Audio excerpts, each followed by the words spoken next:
Shipping is probably one of the hardest things when it comes to selling on eBay, because if you don't price your shipping correctly, you'll end up losing money. And I kind of have it easier now only because I've been doing this for a long time, and I already have an idea when I pick up an item how much I'm going to charge for shipping.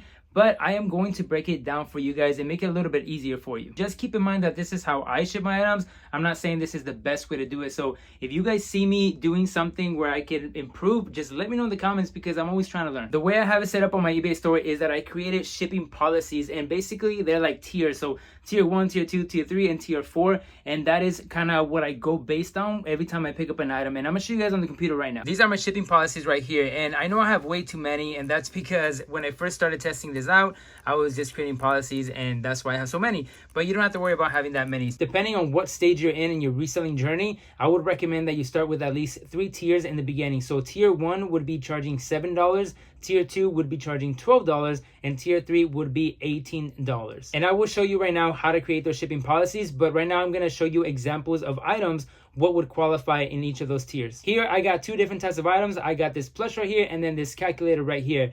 Both of these would qualify for tier 1, charging $7 for shipping, because they are small and they don't weigh that much. I think both of these would weigh less than 1 pound. For tier 2, I got this modem right here, and I got this Jeff plush. It is an electronic one, so it is a bit heavy, but both of these probably weigh about 2 pounds each. So both of these would qualify for tier 2, charging about $12 for shipping. And also the box size is not going to be too big on both of these. For tier number 3, that's when we start getting to the bigger items or the heavy items. So for example, this VCR right here, this will qualify for a tier 3, charging $18 for the shipping, because it is a little bit bigger, it is a little bit heavier, and most of the time I end up paying like $14 to $18 for these. Another example would be like this Guitar Hero guitar. This one doesn't weigh much, but it is pretty long, so I have to like Frankenstein a box every single time, and that's what causes the price to go between like $16 to $18 for the shipping. Those were a few examples of the items that qualify for each tier. Hopefully that gives you an idea, but now I'm going to show you guys how to create those policies on your eBay store.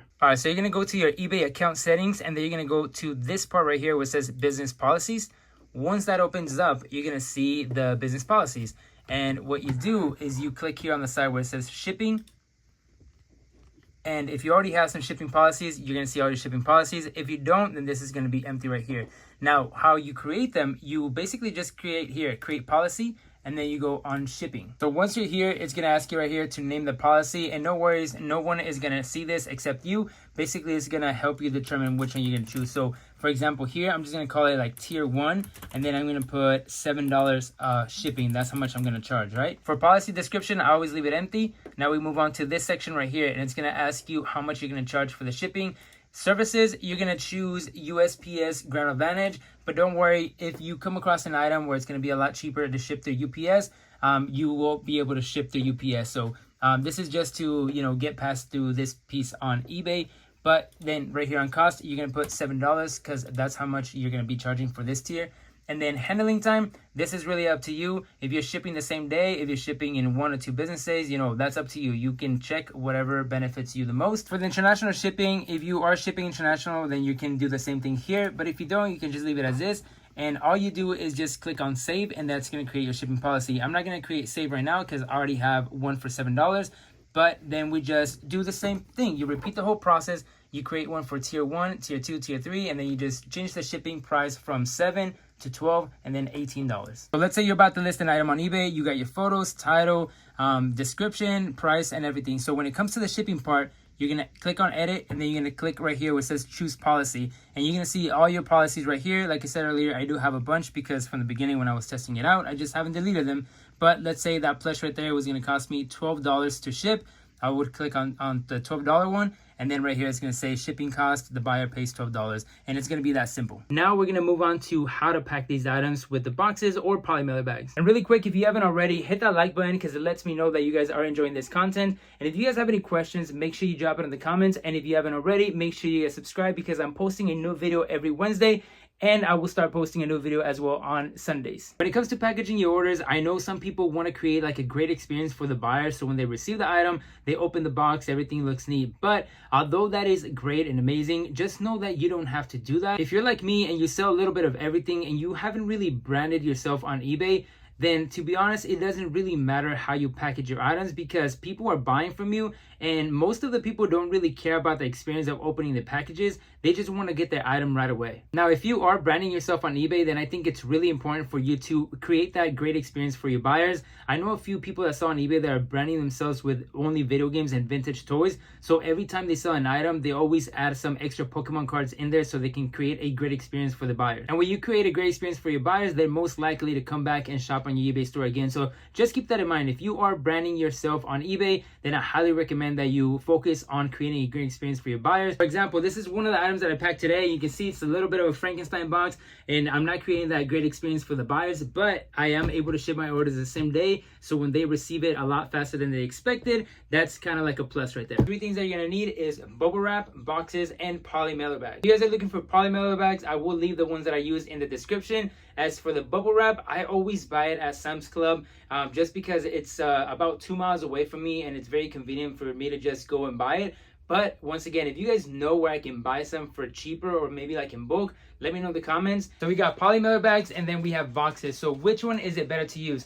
Me personally, I love using poly mailer bags. That's why I don't really have many boxes in hand, because I'm always using poly mailer bags. Every time that I come across like a plush or anything that's not fragile, I will put it in a poly mailer bag. Now, let's say you sold a calculator, for example. What I do is I put some bubble wrap around it, and then I get some extra cardboard, and then I wrap it around just to give it that extra security. And to give you guys a quick example, let's just pretend this has bubble wrap around it. What I would do is get a piece of cardboard, just an extra piece of cardboard, and then I would put it in there, and then I would just wrap it around it. So it creates like these hard edges on it. So in case something does fall on top of it, the calculator or the item wouldn't get damaged. Another great thing about using poly mailer bags instead of a box is that you are going to be able to reduce the weight of your item when you're about to ship it, and that's going to help you save some money on shipping. My 2 most common sizes for these poly mailer bags are going to be 12 by 13 and 12 by 15, just because I sell different kinds of items, and sometimes my plushies, for example, that I sell all the time are sometimes a lot bigger, so I need those 12 by 15. And once again, I will leave those sizes in the description if you guys want to buy those. Now for the boxes, I do want to say that I like to use boxes every time that I sell an item over $40, just because it's just gonna protect it a lot more instead of sending it in a poly mailer bag. Now for these boxes right here, like I said, I do get them from Walmart, and I don't have other boxes right now to show you the sizes, but my most common sizes for these boxes are the 6 by 6 by 6, and then there's another one 11 by 7.5 by 5.5, and then the other one which is 15 by 12 by 10. The boxes I use for the VCRs or like stereos and stuff like that, I end up getting these boxes from Walmart, the 17 by 11 by 13, but I get the ones that say extra strength. I just don't have one available right now. But for most of the time, these boxes will do the job. I just end up doing some cuts and then they're good to go. I hope I was able to help you guys out with this one, and hopefully this gave you an idea. So when you're out there sourcing, you can, see an item and be like, okay, is this going to be in tier 1, tier 2, or tier 3? And it'll help you decide how much to charge on shipping. Also, keep in mind that when you're doing your research on eBay and you're seeing those sold comps, just look at how much people are charging for shipping and then find the average price, and that will also give you an idea what tier it belongs to. If I missed anything or you're still confused about shipping, just drop a comment and I'll get to you guys as soon as I can. Once again, if you haven't already, hit that like button and subscribe if you haven't already. And if you have some time, go check out my other videos and go leave a comment, say hi, and thank you for being part of the journey. So that's it for this video, and I'll see you guys on the next one.